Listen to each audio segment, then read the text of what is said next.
Seth on the first touchdown field? Amazing. It was a great feeling. You know, the crowd was hyped. I was hyped. Teammates were hyped. It was a great start. Were you worried when they reviewed it, or you knew you? I knew I caught it. Did you know that play was going to come to you based on the call, or were you just one of several options? Yeah, when it was called, I was like, it's a touchdown. For sure. It looked like a double, kind of a double move or Yeah, moving out. Kind of describe your route if you could. So yeah, I got inside of him, you know, faked the out, and then went back up. And I felt like him fall behind me, so I was like, yeah, it should be going to me. So You scored touchdowns in college before, but to hear that crowd blow up the way it did, and what was that like? it was different. I mean, it was really electric, you know. It was just a great start to the game, which I felt like really got our team going. So What do you think? Performance today? he did great. I mean, it was the first start for Iowa for him. You know, new environment, new team. It was good for him. What was the defense on your touchdown? The defense? Yeah, I mean, did you just leave him for dead, or how did Yeah, that I work? guess he was somewhere behind me. Is that sometimes hard to catch one when there's nobody around you?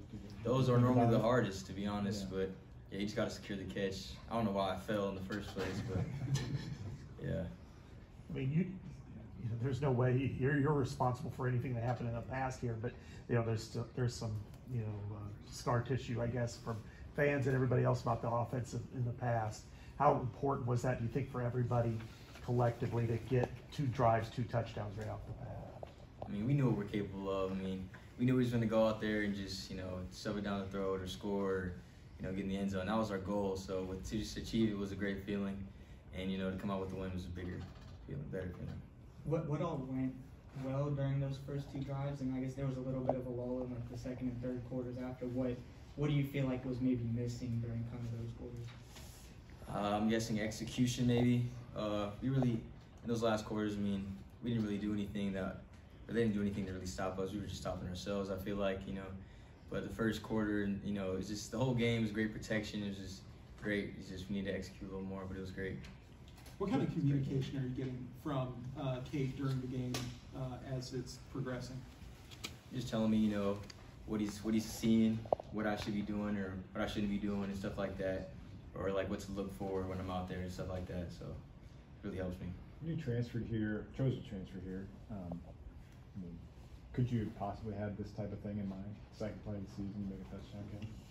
I mean, I knew I was gonna be scoring touchdowns. That was pretty quick, so I'll take it. It was your first game in a Hawkeye uniform. What did you take away from this game? What did you learn? I mean, I already knew how the environment was going to be and how the fans are and how my team was. 'Cause I've been here since January, so it was different, of course, because, you know, first game. But I already knew what was coming, and I already expected, you know, the atmosphere. What was it like in a typical game for you last year, atmosphere-wise?